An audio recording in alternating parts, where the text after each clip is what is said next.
Martin Tyler, judging by those shots we had at the end of that match, must be the happiest man here today. Well, never be afraid of your own emotions, they say. I mean, can I go back to being a neutral tomorrow and just sitting up there and commentating? It's so harrowing. Obviously, absolutely thrilled. I think perhaps doing it the hard way gives you that much more pleasure at the end, because the last 10 minutes, my children kept saying to me, "How long, Dad? How long, Dad?" And I'm saying, well, it looks like 8 minutes, but it might be 9. And they had a lot of time on these days, these referees. And of course, Paul Durkin, the referee, we see a lot of him in the Premiership. I knew he was going to add on a lot of time, and I kept looking at him. He wouldn't blow.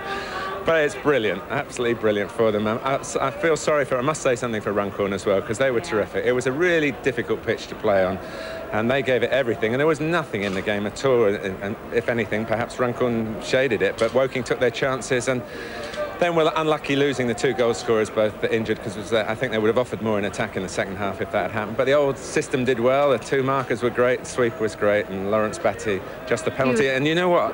When the penalty happened, talk about this. Now, this is a real fan talking now. I looked down on the floor, it had gone to 2-1, and my rosette had fallen off. Oh, so well, there you go. I picked it up, stuck it on again, and no more goals. So that was this will stay in the Tyler household for a while now. Would I be right in saying, though, that your heart might have leapt a little bit when Robertson of Runcorn just missed that goal? It hit the crossbar. As I say, I thought Runcorn were terrific. They lost last year, and they just must be feeling terrible now, and they've contributed so much to the thrills and spills today.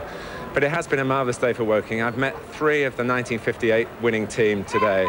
Charlie Mortimer, who was the captain then and got the trophy, the Old Amateur Cup, on his 30th birthday, looking terrific. So you can add on when that was, how old he must be now. Wonderful. A couple of the other, the goalkeeper, John Burley, and Jeff Ham, who was one of the stars. I met them, and there are a couple more I'm going to go inside and meet now. So it's nostalgia for the past and real joy for the present. And non-league football is wonderful. You know, I was lucky enough to play in it.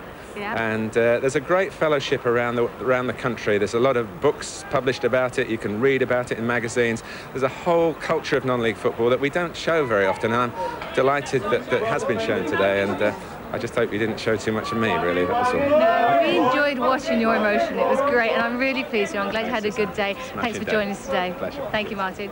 Paul.